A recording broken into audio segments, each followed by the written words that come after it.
It's a privilege for me to welcome our next speaker, Mr. Tom Rybczynski.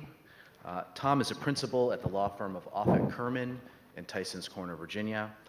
He is president of the Fairfax Bar Association. He is a past president of the Northern Virginia Bankruptcy Bar Association. Tom's practice focuses on bankruptcy matters and civil litigation with an emphasis on creditors' rights matters, commercial real estate and landlord-tenant disputes, trust and estate litigation, as well as business torts and contract disputes. Please join me in welcoming Tom.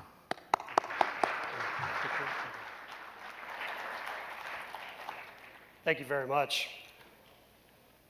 I am pleased today to be able to talk to you about another insurance topic and bankruptcy related, but I've got to say I am here, although talking about PSAs in particular and how life insurance and bankruptcy might impact that, there's a little bit of something here for everyone because if you have life insurance, if you have a spouse, there's some issues here that are of concern for you.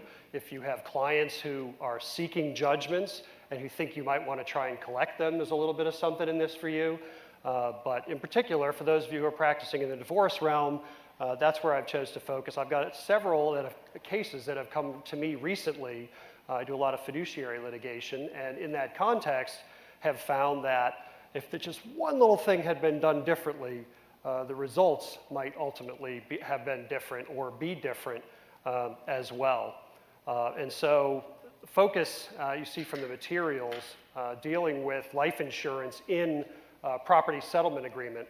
The focus here has come down to, from what I've discovered at least, between this statute that no one would think to look at unless, I guess, insurance was your thing. But if you're doing divorce work, you're not thinking about Title 38.2, but it's something we all know instinctively, frankly, at least most of us do, that a creditor can't touch life insurance proceeds. That's generally what we're talking about when we're talking about in that particular section. That section that I've cited, the 3122, is just generic, and that says that there are circumstances when it can't be touched.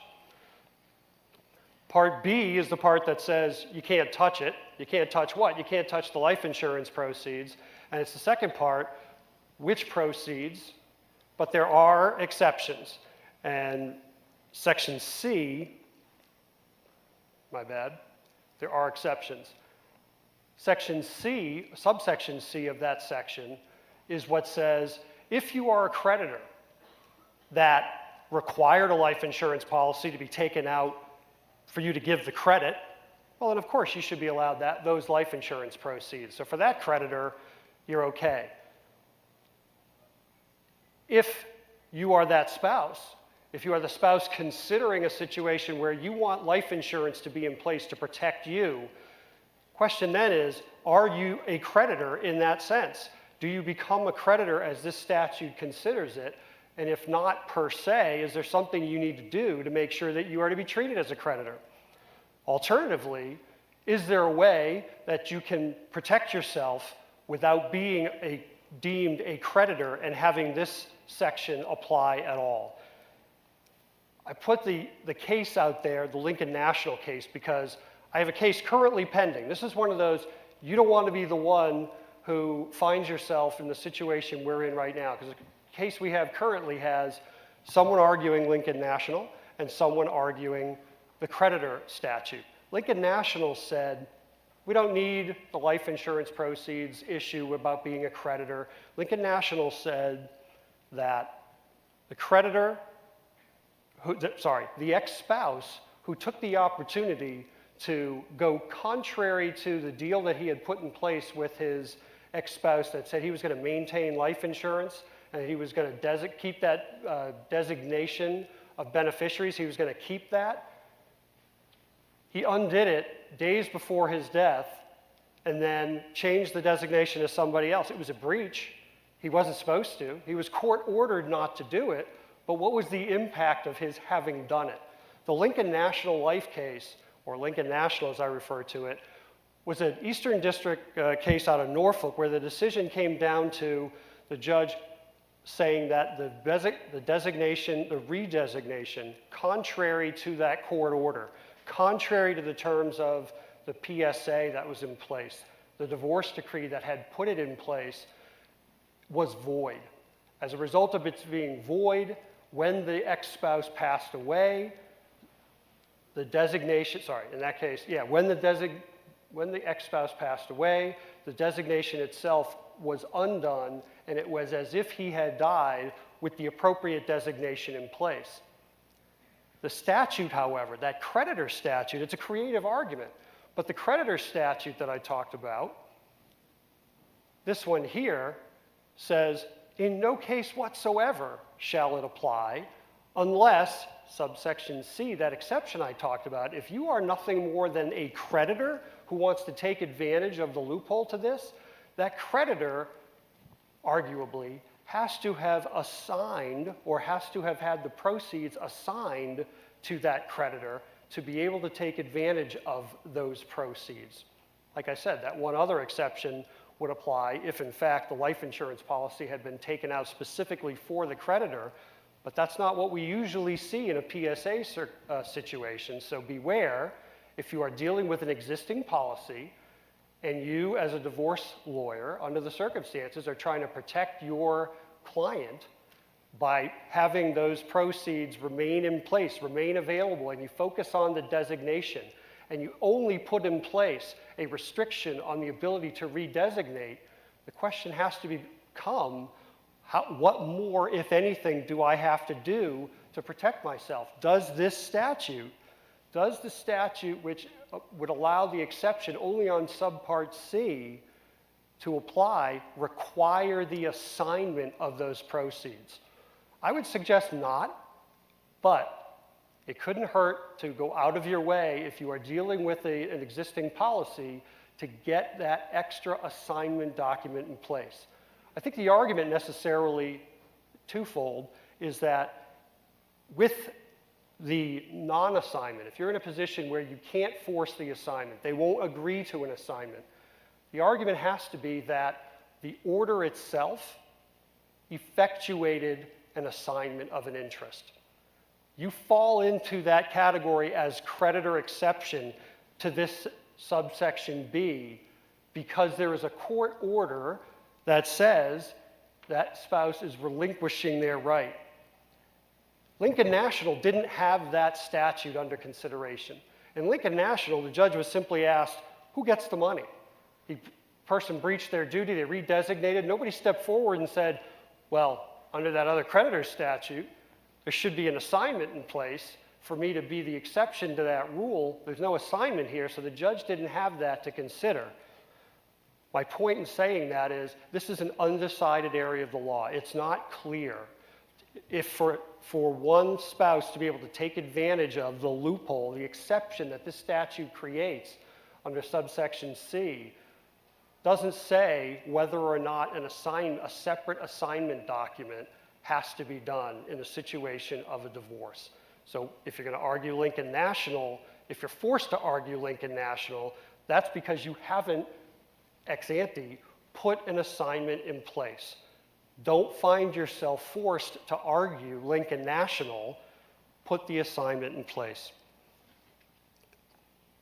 All of that started with, though, the presumption that we're in the divorce context, that life insurance is something that we're looking at for purposes of resolving who's going to get what in it's in an agreement. It's in a PSA, so it's an equitable distribution light, if you will. It's a voluntary, right? The parties decide how they're going to distribute those assets.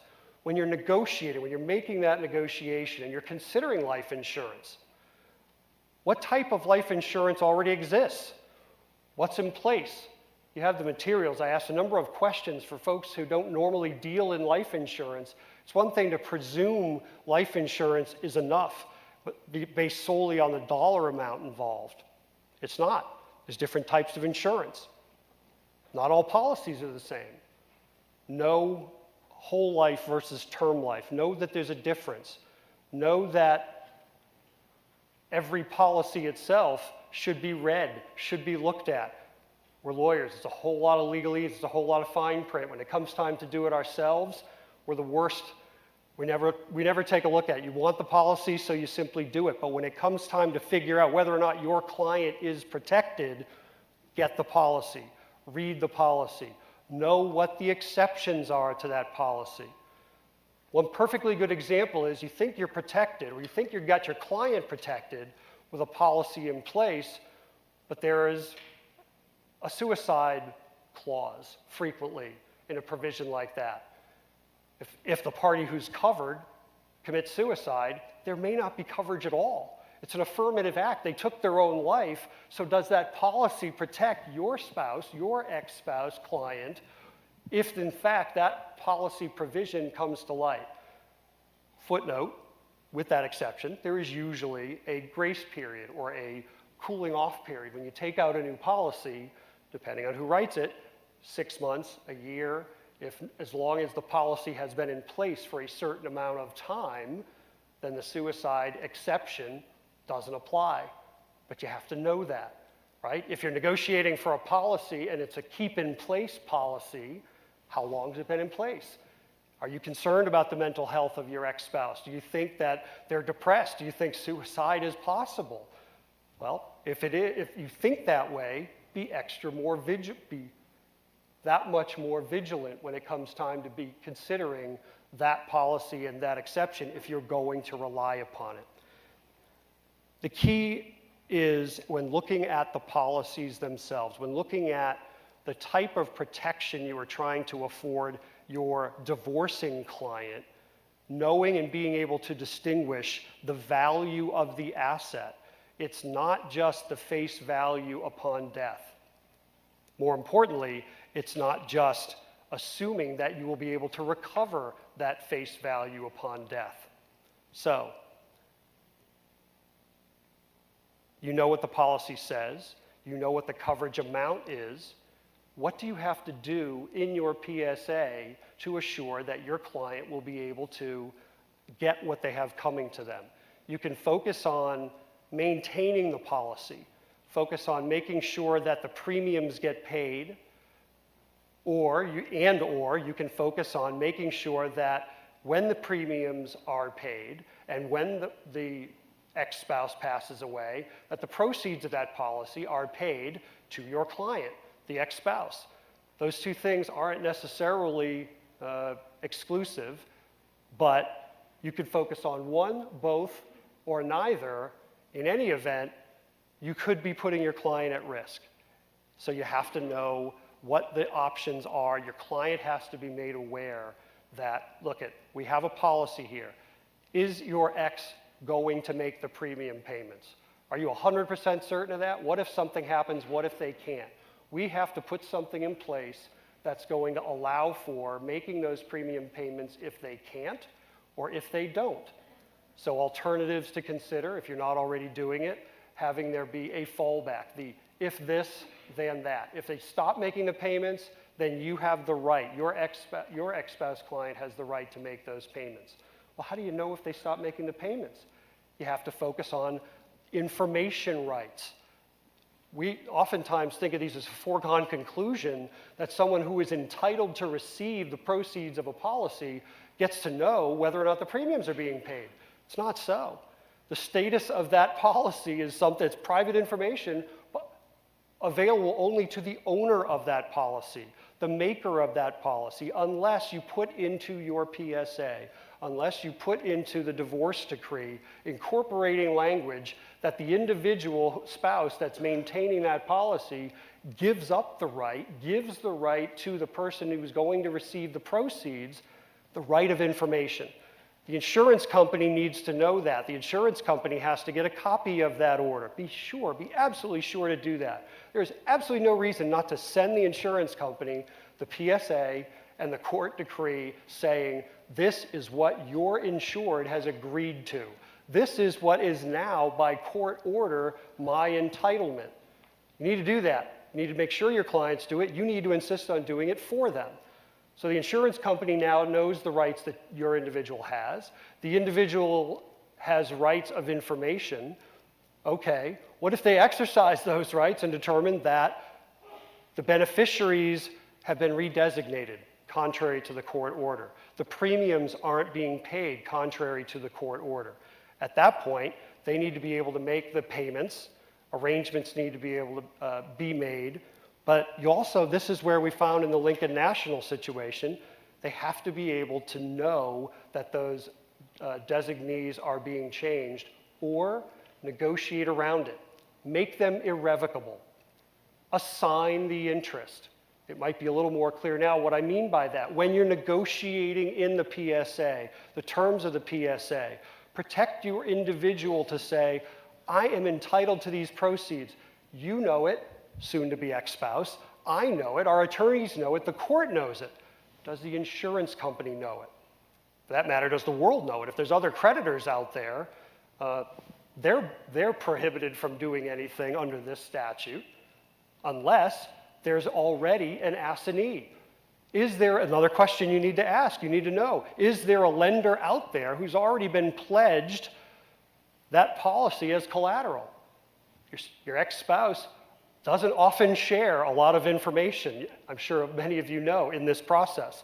So it's possible that that policy that they're claiming as a face value of X million dollars is absolutely valueless because the proceeds of that policy have already been assigned to another creditor, a bank.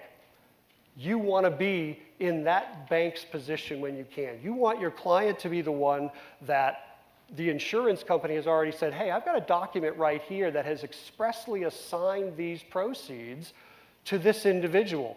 You can't change the designee, at least not without permission from the known assignee. That's why the assignment may be significant.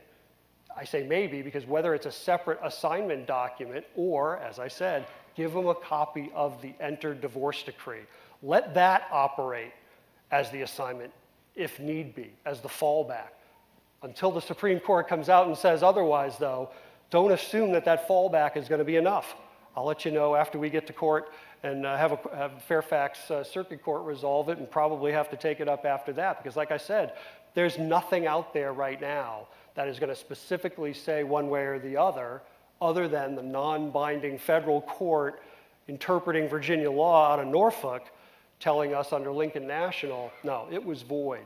He couldn't change that designation. He had already agreed and had a court order put in place to say he wouldn't do it. So when he did it, it was a void action. Boy, wouldn't it have been simpler, though, if the insurance company already knew, already had that assignment in place, and with that assignment in place, the insurance company didn't let it happen. That's where you want to be. You want to be attacking it on the front end. With these insurance policy proceeds, or the agreement that those insurance policy premiums would be paid all along, the risk of bankruptcy is always a factor. The risk of bankruptcy, the other pitfall, or the other major pitfall, if you will, or the risk or concern, is dischargeability. These are probably the two most often cited provisions under Section 523, because these are the two, and most divorce lawyers know that they exist. Not always the nuances of the difference, but 523A5 and A15 are what make or break the ongoing obligation of divorce-related responsibilities, liabilities. If either of these apply in general, and the ex-spouse files for Chapter 7 bankruptcy, straight up, I'm done, I'm throwing in the towel, I can't pay my debts, liquidation, Chapter 7. Under a Chapter 7, any obligation arising under an MSA, PSA, divorce decree, any divorce-related obligation, financial obligation, discharge. Assuming that assuming that ex-spouse, consumer, debtor in a Chapter 7 goes through, finishes the process, doesn't get denied their discharge for some reason generally, fraud on the court or the like, regular cookie-cutter Chapter 7, all of these survive. Everything you did in your PSA, everything you got in your divorce decree, it survives. So what's the difference? Why do we make such a big deal? You've probably heard about DSOs, domestic support obligations. It's a defined term under the code, 101.14 under the code. And it talks about all the types of things that might qualify as a domestic support obligation. What's the difference? In a Chapter 13, an ex-spouse can discharge those obligations which are of or in the nature of alimony, support, or maintenance. It's the one thing I hear coming back to me over and over and over again by divorce-related attorneys. I talk to our domestic relations groups of lawyers in our local bar associations, and I give some of this. If they know nothing else, they know the phrase, in the nature of alimony, support, or maintenance. But why? Why does it matter? Because if the type of financial obligation arising under that divorce decree is in the nature of alimony, support, or maintenance, this is where the differentiation between A5 and A15 come in. That's the type of debt that we don't want to see discharged. But if the debtor is going to go to the trouble of filing what we call a Chapter 13 or a reorganization where they say, I'm not just throwing in the towel. I'm not giving up completely.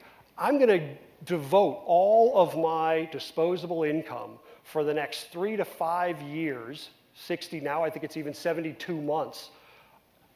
What is disposable income is up for question, and this is where other creditors have an interest, because you can play a part here in a ex-spouse bankruptcy.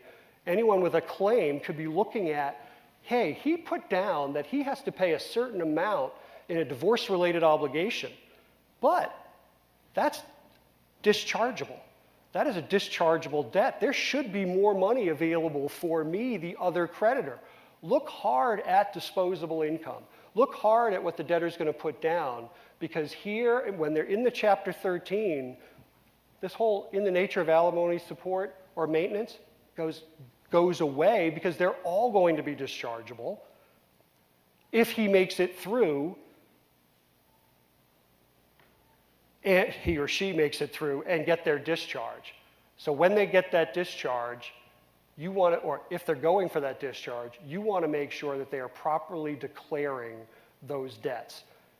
Why differentiate it? Because if you can get life insurance structured in a way that can be interpreted as alimony, support, or maintenance, whether it's the payment of premiums or the like, if you can get it into that category, that is the preferred, protected way for that to continue to survive. If you can't, it's gone.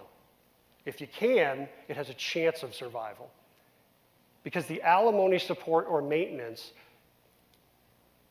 and I think I misspoke, so there may be, I see a couple puzzled looks. The alimony, support, or maintenance is the type of debt that in the 13 is not dischargeable. So if you have alimony, support, or maintenance, if you have the life insurance structured in a way that puts it in that category, it's going to survive even if that individual thinks that they're going to be able to get it discharged in the 13. Of course, if you can't quite pigeonhole or convince the judge that we really did try hard and got it structured so that it would be an alternative form of payment of alimony, support, or maintenance, there's also a good faith, bad faith test. So don't give up. You tried your best. You tried to get it to be deemed to be alimony, support, or maintenance, but you still have a chance if right after you negotiate, the debtor turns around and immediately files a Chapter 13 and says, I'm going to be able to get rid of this stuff, and you thought it was in the nature of alimony, support, or maintenance, but in fact, it really isn't, and I'd like the bankruptcy judge to decide it. Chances are good that's going to be a bad faith filing. Chances are good that the exception to the exception, if you will, is going to apply, and under those circumstances, the bankruptcy judge is going to look at it and say, did that debtor really negotiate in good faith, or did they plan on filing for bankruptcy all along? All I can say is ex ante, when you're negotiating. People ask me, well, what's the provision that I just stick in there that works? There is no magic bullet, right? Because one way or another, chances are that one spouse or the other is more likely to file, and whether or not that individual is your client makes a difference on whether or not you want dischargeability to favor or not your client's position. So I can't say that there is one magic bullet that you want in there, but I can say that the best compendium that I know existing out there is by Judge St. John down in the Norfolk bankruptcy court.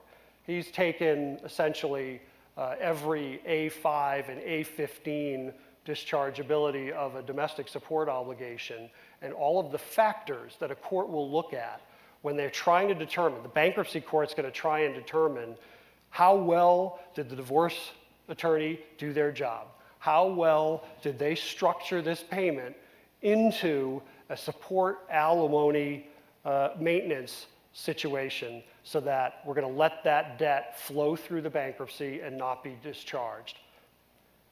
How can you help yourself, your client, when you're drafting it?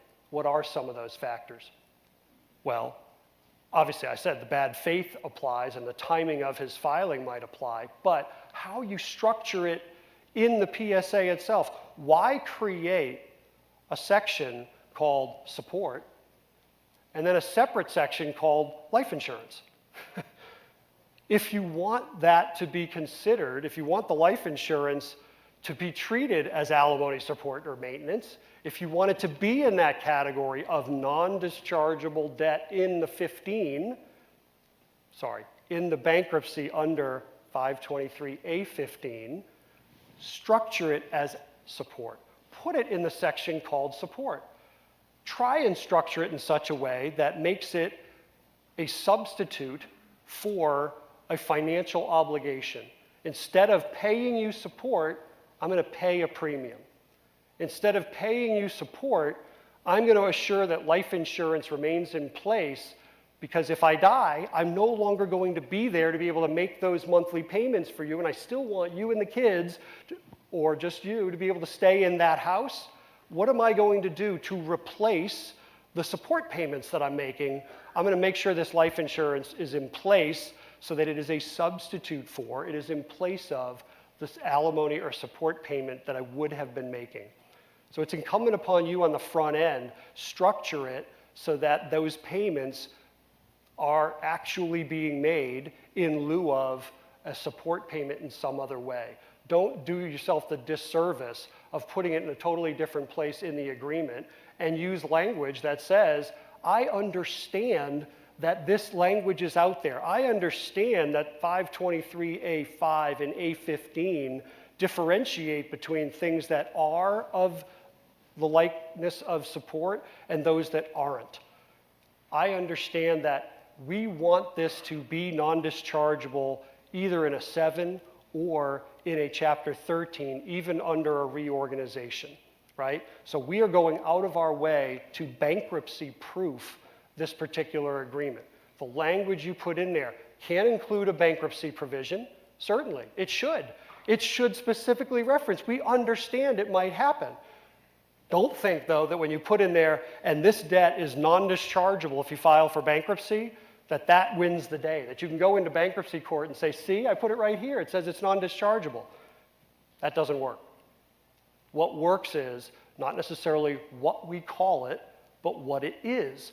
Does it actually operate in lieu of, in place of, or is it in the nature of alimony support or maintenance? Yes, sir.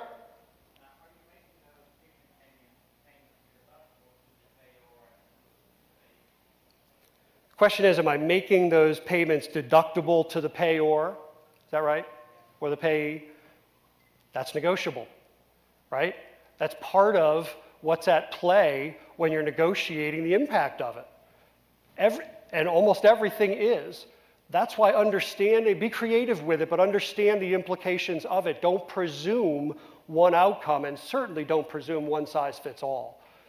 In the very same case, both parties have two very different perspectives oftentimes.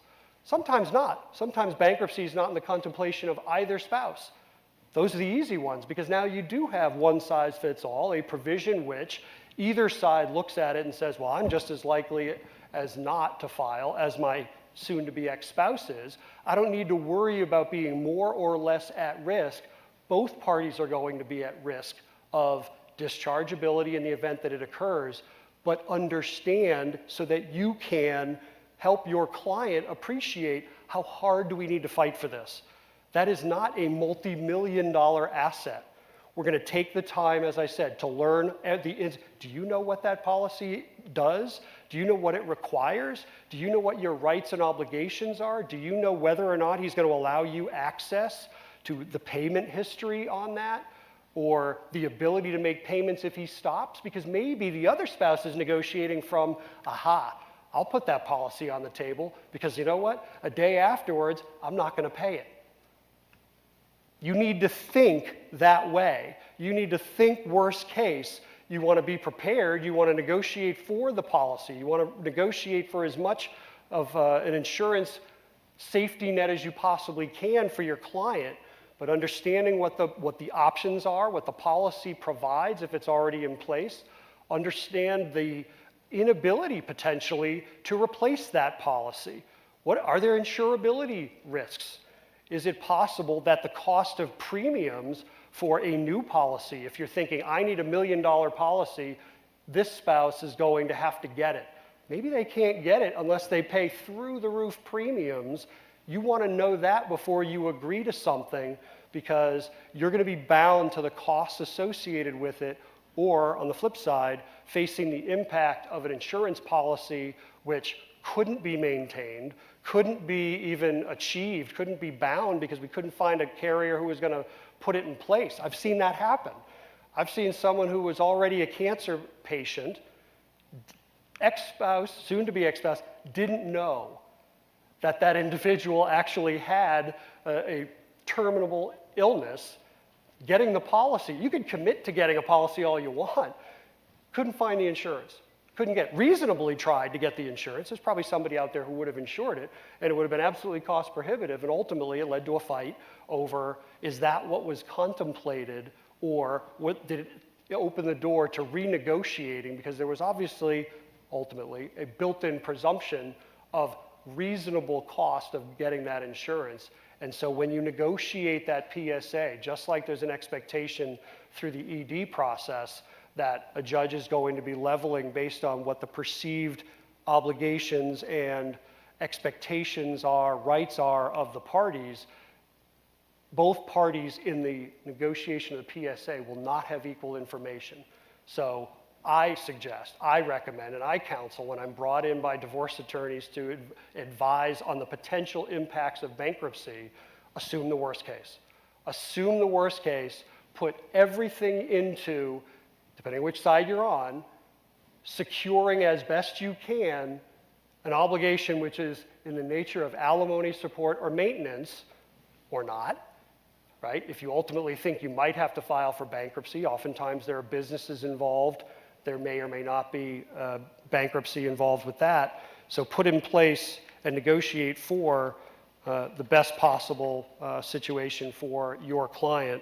And lastly, I'll simply mention, as I mentioned in the material, the idea of an ILIT, an irrevocable life insurance trust. This is a vehicle that a lot of people aren't even aware exists. It is out there.